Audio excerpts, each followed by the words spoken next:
राधे राधे, जय श्री कृष्णा, हर हर महादेव। कैसे हैं आप सभी? आशा करती हूँ कान्हा जी की कृपा से आप सभी अच्छे होंगे। मैं आशी आप सभी का स्वागत करती हूँ अपने YouTube चैनल में। आज की वीडियो में हम सुनेंगे बृहस्पतिवार की व्रत कथा। तो चलिए शुरू करते हैं। तो सभी प्रेम से बोलिए बृहस्पति देव महाराज जी की जय। इस व्रत में केले का पूजन करना चाहिए। कथा और पूजन के समय मन, क्रम और वचन से शुद्ध होकर मनोकामना पूर्ति के लिए बृहस्पति देव से प्रार्थना करनी चाहिए। मेरी इच्छाओं को बृहस्पति देव अवश्य पूर्ण करेंगे, ऐसा मन में दृढ़ विश्वास रखना चाहिए। एक दिन में एक ही समय भोजन करना चाहिए। भोजन में पीले चने की दाल आदि का भोजन करें। नमक न खाएं, पीले वस्त्र पहने, फलों का प्रयोग करें, पीले चंदन से पूजन करें। पूजन के बाद प्रेम पूर्वक गुरु महाराज की कथा सुननी चाहिए। इस व्रत को करने से मन की इच्छाएं पूर्ण होती हैं और बृहस्पति महाराज प्रसन्न होते हैं। धन, विद्या, पुत्र तथा मनोवांछित फल की प्राप्ति होती है। परिवार में सुख तथा शांति रहती है। इसलिए यह व्रत श्रेष्ठ और अति फलदायी है। व्रत कथा प्राचीन समय की बात है। भारत में एक राजा राज्य करता था। वह बड़ा प्रतापी तथा दानी था। वह नित्य प्रतिदिन मंदिर में भगवत दर्शन करने जाता था। वह ब्राह्मण और गुरु की सेवा किया करता था। उसके द्वार से कोई भी याचक निराश नहीं लौटता था। वह प्रत्येक गुरुवार को व्रत रखता एवं पूजन करता था। हर दिन गरीबों की सहायता करता था, परंतु यह बात उसकी पत्नी को बिल्कुल अच्छी नहीं लगती थी। वह न व्रत करती, न किसी को एक भी पैसा दान में देती। वह राजा से भी ऐसा करने को मना किया करती थी। एक समय की बात है, राजा शिकार खेलने वन को चले गए। घर पर रानी और दासी थी। उसी समय गुरु बृहस्पति साधु का रूप धारण कर राजा के दरवाजे पर भिक्षा मांगने आए। तो वह कहने लगी कि हे महाराज, मैं इस दान पुण्य से तंग आ गई हूँ।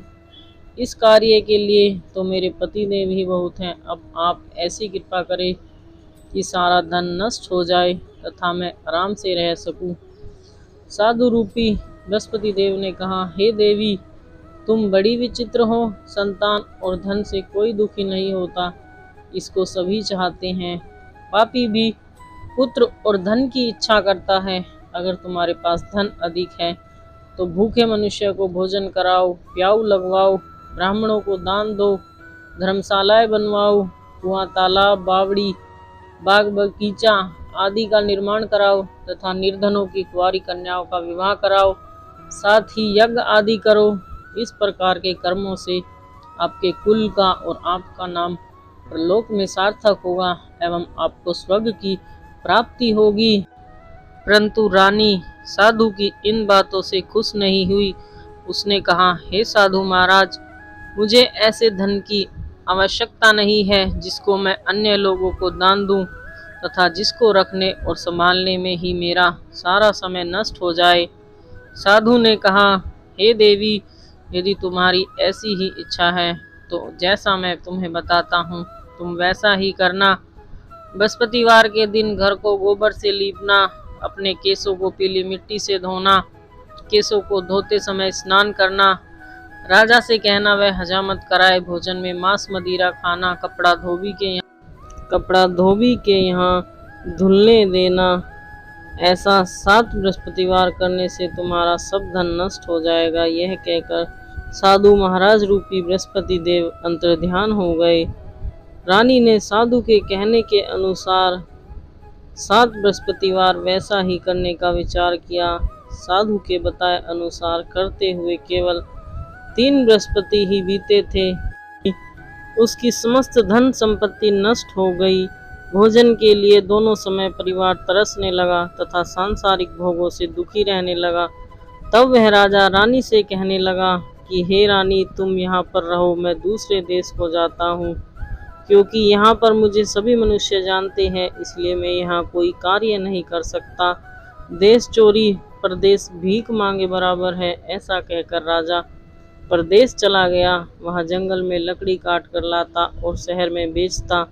इस तरह जीवन व्यतीत करने लगा। इधर राजा के बिना रानी और दासियां दुखी रहने लगी।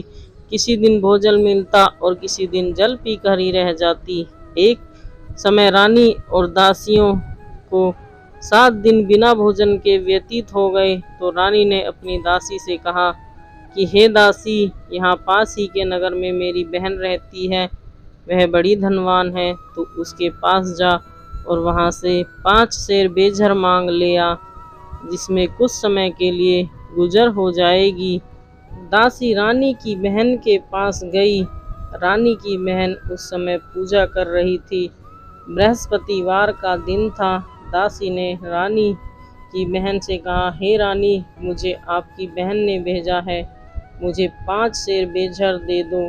दासी ने यह बात अनेक बार कही, परंतु रानी की बहन ने कोई उत्तर नहीं दिया, क्योंकि वह उस समय बृहस्पतिवार की कथा सुन रही थी।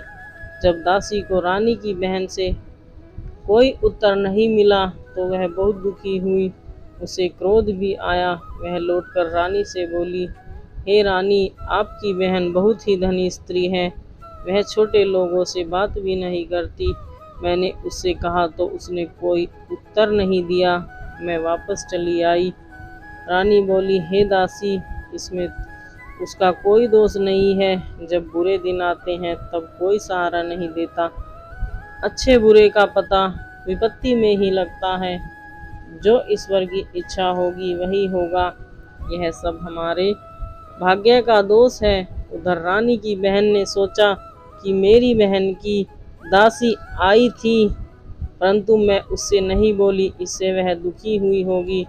कथा सुन और विष्णु भगवान का पूजन समाप्त कर वह अपनी बहन के घर आई और कहने लगी, हे बहन, मैं बृहस्पतिवार का व्रत कर रही थी, तुम्हारी दासी गई, परंतु जब तक कथा होती तब तक न उठते हैं और न ही बोलते हैं, इसलिए मैं नहीं बोली। कहो दासी क्यों गई थी? रानी बोली, बहन, हमारे घर में नाज नहीं था, वैसे तुमसे कोई बात छिपी नहीं है, इस कारण मैंने दासी को तुम्हारे पास 5 सेर बेझर लेने के लिए भेजा था। रानी की बहन बोली, बहन देखो, बृहस्पतिवार भगवान सबकी मनोकामना पूर्ण करते हैं, देखो शायद तुम्हारे घर में अनाज रखा हो। यह सुनकर दासी घर के अंदर गई। वहाँ उसे एक घड़ा बेझर का भरा मिल गया। उसे बड़ी हैरानी हुई, क्योंकि उसने एक एक बर्तन देख लिया था। उसने बाहर आकर रानी को बताया। दासी अपनी रानी से कहने लगी, हे रानी देखो, वैसे हमको जब अन्न नहीं मिलता तो हम रोज ही व्रत करते हैं। अगर उनसे व्रत की विधि और कथा पूछ ली जाए उसे हम भी करेंगे। दासी के कहने पर रानी ने अपनी बहन से बृहस्पतिवार व्रत के बारे में पूछा। उसकी बहन ने बताया, बृहस्पतिवार के व्रत में चने की दाल और मुनक्खा से विष्णु भगवान का केले की जड़ का पूजन करें तथा दीपक जलाए, पीला भोजन करें तथा कथा सुने। इस प्रकार करने से गुरु भगवान प्रसन्न होते हैं, अन्न, धन और पुत्र देते हैं, मनोकामना पूर्ण करते हैं। व्रत और पूजन की विधि बताकर रानी की बहन अपने घर लौट गई। रानी और दासी दोनों ने निश्चय किया कि बृहस्पति देव भगवान का पूजन जरूर करेंगे। 7 रोज बाद जब बृहस्पतिवार आया तो उन्होंने व्रत रखा। घुड़सवाल में जाकर चना और गुड़ बीन लाई तथा उसकी दाल से केले की जड़ तथा विष्णु भगवान का पूजन किया। अब पीला भोजन कहाँ से आए? दोनों बड़ी दुखी हुई, परंतु उन्होंने व्रत किया था, इस कारण बृहस्पति देव भगवान प्रसन्न हुए। एक साधारण व्यक्ति के रूप में वो 2 थाली में सुंदर पीला भोजन लेकर आए और दासी को देकर बोले, हे दासी, यह भोजन तुम्हारे और रानी के लिए है, तुम दोनों करना। दासी भोजन पाकर बड़ी प्रसन्न हुई और रानी से बोली, रानी जी भोजन कर लो। रानी को भोजन आने के बारे में कुछ पता नहीं था, इसलिए वह दासी से बोली, जा तू ही भोजन कर ले, तू हमारी व्यर्थ में हंसी उड़ाती है। दासी बोली, एक व्यक्ति भोजन दे गया है, इसलिए मैं और आप दोनों साथ साथ भोजन करेंगी। दोनों ने गुरु भगवान को नमस्कार कर भोजन प्रारंभ किया। उसके बाद से वे बृहस्पतिवार को गुरु भगवान का व्रत करती और पूजन करने लगी। बृहस्पति भगवान की कृपा से उनके पास धन हो गया, परंतु रानी फिर पहले की तरह से आलस करने लगी। तब दासी बोली, देखो रानी, तुम पहले भी इस प्रकार आलस करती थी, तुम्हें धन के रखने में कष्ट होता था, इस कारण सभी धन नष्ट हो गया था। अब गुरु भगवान की कृपा से धन मिला है तो फिर तुम्हें आलस्य होता है।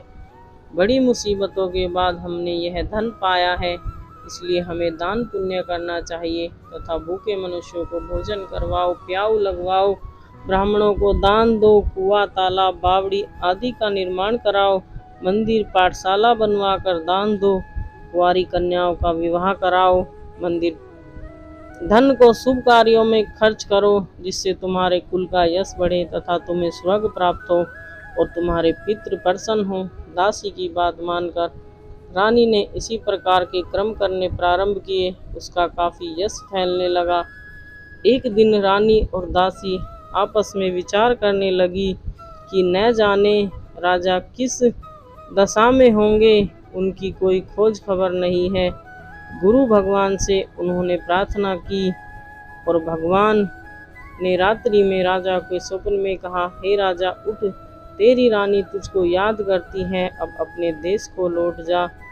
राजा प्रातःकाल उठा और विचार करने लगा कि स्त्री जाति खाने और पहनने की ही साथी होती है, पर भगवान की आज्ञा मानकर वह अपने नगर को चलने के लिए तैयार हुआ। जब राजा परदेश गया तो परदेश में बहुत दुखी रहने लगा।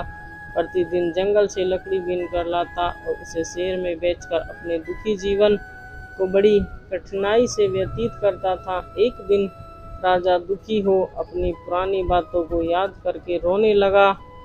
उस जंगल में बृहस्पति देव एक साधु का रूप धारण कर आए और राजा के पास आकर बोले, हे लकड़हारे, तुम इस सुनसान जंगल में किस चिंता में बैठे हो, मुझे बतलाओ। यह सुनकर राजा के नेत्रों में जल भर आया और वह साधु को वंदना कर बोला, हे प्रभु, आप सब कुछ जानने वाले हैं। इतना कहकर राजा ने साधु को अपनी संपूर्ण कहानी सुना दी।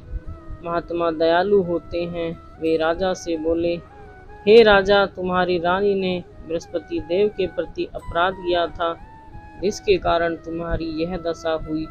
अब तुम किसी प्रकार की चिंता मत करो, भगवान तुम्हें पहले से अधिक धन देंगे। देखो, तुम्हारी पत्नी ने बृहस्पतिवार का व्रत प्रारंभ कर दिया है। अब तुम भी बृहस्पतिवार का व्रत करके चने की दाल व गुड़ जल के लोटे में डालकर केले का पूजन करो, फिर कथा कहो या सुनो, भगवान तुम्हारी सब कामनाओं को पूर्ण करेंगे। साधु को प्रसन्न देखकर राजा बोला, हे प्रभु, लकड़ी बेचकर इतना पैसा भी नहीं बचता जिससे मैं भोजन करने के उपरांत कुछ बचा सकूं। मैंने रात्रि में अपनी रानी को व्याकुल देखा। मेरे पास कोई साधन नहीं है जिससे मैं उसका समाचार जान सकूं। फिर मैं बृहस्पति देव की क्या कहानी कहूँ, यह भी मुझको कुछ मालूम नहीं है। साधु ने कहा, हे राजा, तुम किसी बात की चिंता मत करो। बृहस्पतिवार के दिन तुम रोजाना की तरह लकड़ियाँ लेकर शहर में जाओ। तुम्हें रोज से दुगना धन प्राप्त होगा, जिससे तुम्हें भली भांति भोजन कर लोगे तथा बृहस्पति देव की पूजा का सामान भी आ जाएगा। बृहस्पतिवार की कहानी इस प्रकार है। प्राचीन काल में एक बहुत ही निर्धन ब्राह्मण था। उसके कोई संतान नहीं थी। वह नित्य पूजा पाठ करता, परंतु उसकी स्त्री बहुत मलिनता के साथ रहती। वह न स्नान करती, न ही किसी देवता का पूजन करती। प्रातःकाल उठते ही सर्वप्रथम भोजन करती, बाद में कोई अन्य कार्य करती। ब्राह्मण देवता बहुत दुखी रहते थे। पत्नी को बहुत समझाते, किंतु उसका कोई परिणाम न निकलता। भगवान की कृपा से ब्राह्मण की स्त्री के कन्या उत्पन्न हुई।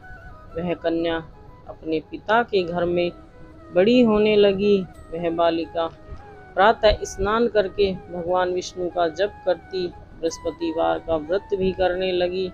पूजा पाठ समाप्त कर स्कूल जाती तो अपनी मुट्ठी में जौ भर के ले जाती। और पाठशाला जाने के मार्ग में डालती जाती। वहीं जो स्वर्ण के होते जाते तो लौटते समय उनको बीनकर घर ले आती। एक दिन बालिका सूप में उन सोने के जौ को फटक कर साफ कर रही थी। उसकी माँ ने देख लिया और कहा, हे बेटी, सोने के जौ को फटकने के लिए सोने का सूप होना चाहिए। दूसरे दिन गुरुवार था। जिस कन्या ने व्रत रखा और बृहस्पति देव से प्रार्थना करके कहा कि हे प्रभु, यदि मैंने सच्चे मन से आपकी पूजा की है तो मुझे सोने का सूप दे दो। बृहस्पति देव ने उसकी प्रार्थना स्वीकार कर ली। रोजाना की तरह वह कन्या जौ फैलाती हुई स्कूल चली गई। स्कूल से लौटकर जब वह जौ बिन रही थी तो बृहस्पति देव की कृपा से उसे सोने का सूप मिला। उसे वह घर ले आई और उसमें जौ साफ करने लगी, परंतु उसकी माँ का वही ढंग रहा। एक दिन की बात है, वह कन्या सोने के सूप में जौ साफ कर रही थी। उस समय नगर का राजकुमार वहां से होकर निकला। इस कन्या के रूप और कार्य को देखकर वह कन्या पर मोहित हो गया। राजमहल आकर वह भोजन तथा जल त्याग कर उदास होकर लेट गया। राजा को जब राजकुमार द्वारा अन्न जल त्यागने का समाचार ज्ञात हुआ तो अपने मंत्रियों के साथ वह अपने पुत्र के पास गए और बोले, हे बेटा, तुम्हें किस बात का कष्ट है? किसी ने अपमान किया है अथवा कोई और कारण है? मुझे बताओ, मैं वही करूँगा जिससे तुम्हें खुशी हो। राजकुमार ने अपने पिता की बातें सुनी तो वह बोला, मुझे आपकी कृपा से किसी बात का दुख नहीं है। न किसी ने मेरा अपमान किया है, परंतु मैं उस लड़की के साथ विवाह करना चाहता हूँ जो सोने के सूप में जौ साफ कर रही थी। यह सुन राजा आश्चर्य में पड़ गया। बोला, हे बेटा, इस तरह की कन्या का पता तुम ही लगाओ, मैं उसके साथ तुम्हारा विवाह अवश्य ही करवा दूंगा। राजा ने राजकुमार को उस लड़की के घर का पता बतलाया। मंत्री उस लड़की के घर गया और राजा का आदेश ब्राह्मण को सुनाया। कुछ दिन बाद ब्राह्मण की कन्या का विवाह राजकुमार के साथ संपन्न हो गया। कन्या के घर से जाते ही उस ब्राह्मण देवता के घर पहले की भांति गरीबी का निवास हो गया। अब भोजन के लिए भी अन्न बड़ी मुश्किल से मिलता था। एक दिन दुखी होकर ब्राह्मण देवता अपनी पुत्री से मिलने गए। बेटी ने पिता की दुखी अवस्था को देखा और अपनी माँ का समाचार पूछा। ब्राह्मण ने सभी हाल कहा। कन्या ने बहुत सा धन देकर अपने पिता को विदा कर दिया। इस तरह ब्राह्मण का कुछ समय सुखपूर्वक व्यतीत हुआ, लेकिन कुछ दिनों बाद फिर वही हाल हो गया। ब्राह्मण फिर अपनी कन्या के यहाँ गया और सभी हाल कहा तो पुत्री बोली, हे पिताजी, आप माताजी को यहाँ लिवा लाओ, मैं उन्हें यह विधि बता दूंगी जिससे गरीबी दूर हो जाए।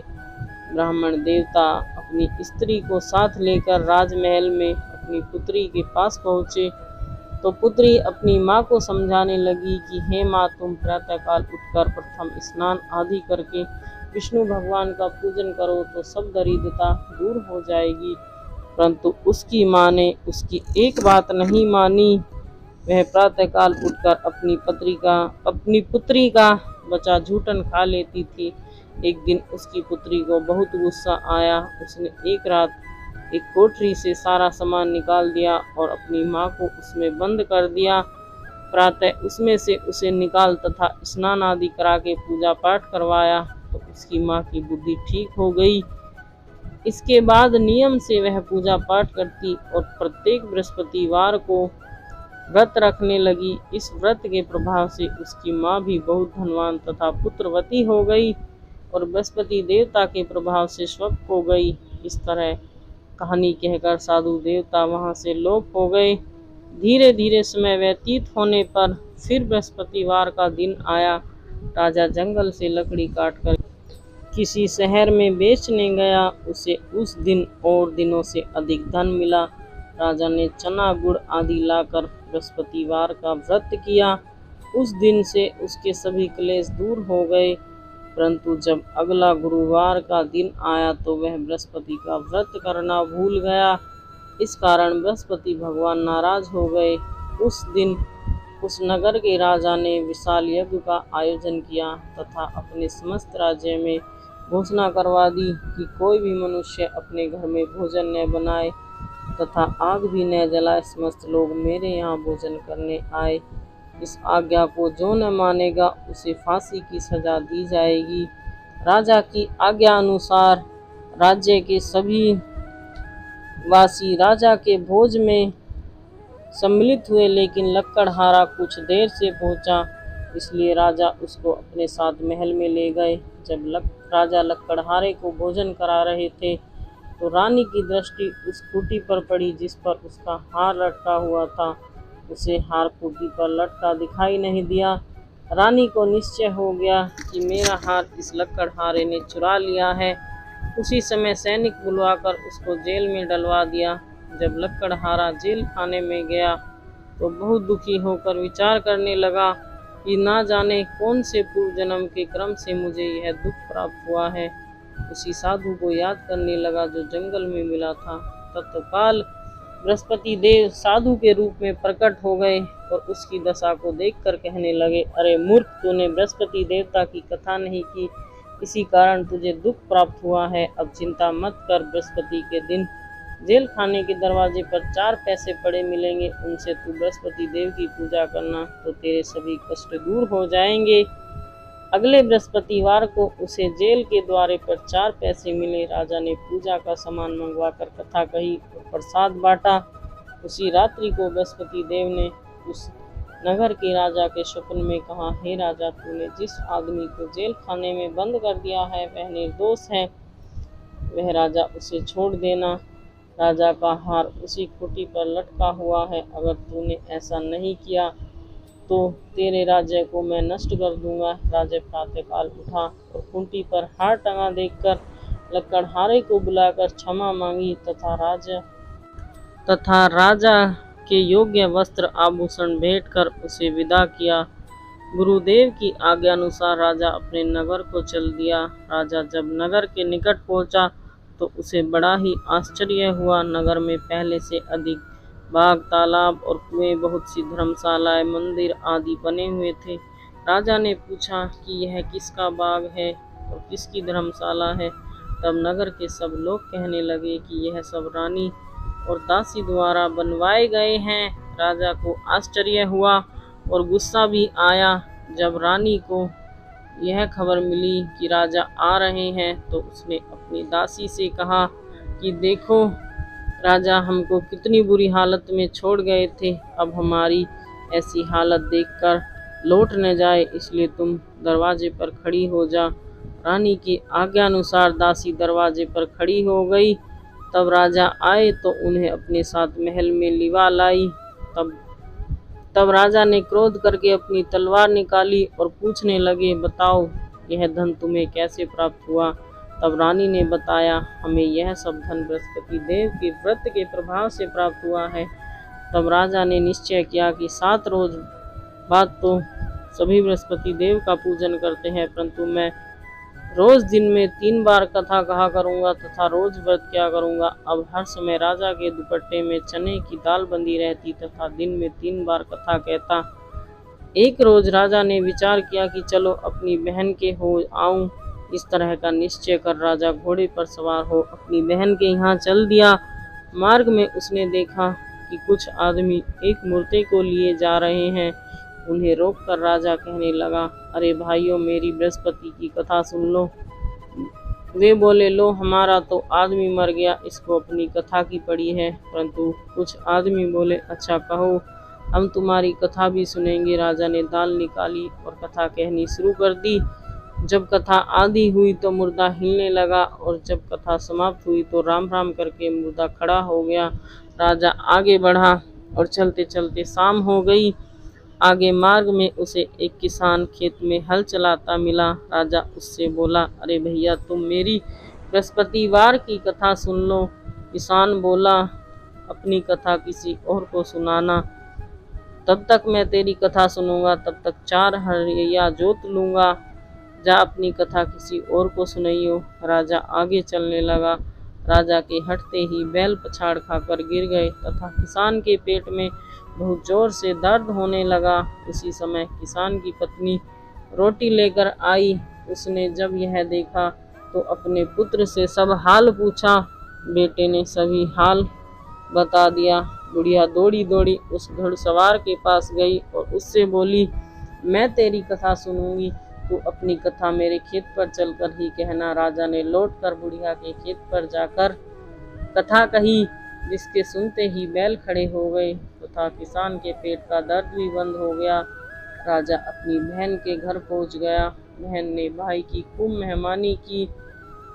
जब सब लोग भोजन कर रहे थे, राजा ने अपनी बहन से पूछा, ऐसा कोई मनुष्य है जिसने भोजन नहीं किया हो, जो मेरी बृहस्पतिवार की कथा सुन ले। तो बहन बोली, भैया यह देश ऐसा ही है, यहाँ के लोग पहले भोजन करते हैं, बाद में अन्य काम करते हैं। अगर पड़ोस में कोई हो तो मैं देख कर आती हूँ।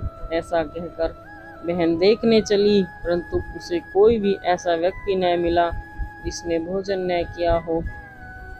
वह एक कुम्हार के घर गई जिसका लड़का बीमार था। उसे मालूम हुआ कि उसके यहाँ 3 दिन से किसी ने भोजन नहीं किया है। रानी ने अपने भाई की कथा सुनने के लिए कुम्हार से कहा तो वह तैयार हो गया। राजा ने बृहस्पतिवार की कथा कही, जिसको सुनकर लड़का ठीक हो गया। अब तो राजा की प्रशंसा होने लगी। एक दिन राजा ने अपनी बहन से कहा, हे बहन, मैं अपने घर जाऊंगा, तुम भी तैयार हो जाओ। राजा की बहन ने अपनी सास से अपने भाई के साथ जाने की आज्ञा मांगी। सास बोली, चली जा, परंतु अपने लड़के को मत ले जाना, क्योंकि तेरे भाई की कोई संतान नहीं होती है। बहन ने अपने भाई से कहा, हे भैया, मैं तो चलूंगी, परंतु कोई बालक नहीं जाएगा। राजा ने कहा, जब कोई बालक नहीं चलेगा तब तुम ही क्या करोगी। दुखी मन से राजा अपने नगर को लौट आया। राजा ने अपनी रानी से कहा, हम निर्वंशी हैं, हमारा मुंह देखने का भी धर्म नहीं है। वह बिना भोजन आदि के सैया पर लेट गया। रानी बोली, हे प्रभु, बृहस्पति देव ने हमें सब कुछ दिया है, वे हमें संतान अवश्य देंगे। उसी रात बृहस्पति ने राजा के स्वप्न में कहा, हे राजा, उठ, सभी सोच त्याग दे, तेरी रानी गर्भवती है। राजा को यह जानकर बड़ी खुशी हुई। 9वें महीने में रानी के गर्भ से एक सुंदर पुत्र पैदा हुआ। जब राजा बोला, हे रानी, स्त्री बिन भोजन के रह सकती है, परंतु बिना कहे नहीं रह सकती। जब मेरी बहन आए तुम उससे कुछ मत कहना। रानी ने हाँ कर दी। जब राजा की बहन ने यह शुभ समाचार सुना तो वह बहुत खुश हुई तथा बधाई लेकर अपने भाई के यहाँ आई। तभी रानी ने कहा, घोड़ा चढ़ाकर नहीं आई, गधा चढ़ी आई है। राजा की बहन बोली, भाई, इस प्रकार न कहती तो तुम्हें औलाद कैसे मिलती। बृहस्पति देव ऐसे ही हैं, जैसे जिसके मन में कामनाएं हैं सभी की पूर्ण करते हैं। जो सद्भाव पूर्वक बृहस्पतिवार का व्रत करता है एवं कथा पढ़ता है अथवा सुनता है और दूसरों को सुनाता है, बृहस्पति देव उसकी सभी मनोकामना पूर्ण करते हैं। बृहस्पति देव उनकी सदा रक्षा करते हैं। जो संसार में सद्भावना से गुरुदेव का पूजन एवं व्रत सच्चे हृदय से करते हैं, उनकी सभी मनोकामनाएं पूर्ण होती हैं। जैसे सच्ची भावना से रानी और राजा ने बृहस्पति देव की कथा का गुणगान किया, उनकी सभी इच्छाएं बृहस्पति देव ने पूर्ण की। इसलिए सबको कथा सुनने के बाद प्रसाद लेकर जाना चाहिए। हृदय से उनका मनन करते हुए जयकारा बोलना चाहिए। तो सभी प्रेम से बोले, बृहस्पति देव महाराज की जय। हे बृहस्पति देव महाराज, जैसे आपने राजा रानी पर कृपा की, वैसे ही अपने सभी भक्तों पर कृपा करना। जय श्री हरि विष्णु। आशा करती हूँ कि आज की कहानी आपको पसंद आई होगी। अगर आपको मेरी वीडियो अच्छी लगती है तो वीडियो को लाइक, कमेंट, शेयर करें और हमारे चैनल को सब्सक्राइब करें और प्लीज़ हमें सपोर्ट करें। हमें आपकी सपोर्ट की बहुत ज़रूरत है। Thank you for watching my video. Radhe Radhe. जय श्री कृष्णा। हर हर महादेव।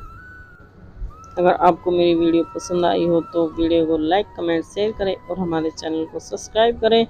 और ऐसी ही और कहानियाँ सुनने के लिए हमारे चैनल पर बने रहें। तो मिलते हैं एक और नई वीडियो के साथ, तब तक के लिए हर हर महादेव। जय शिव शंकर शंभू की।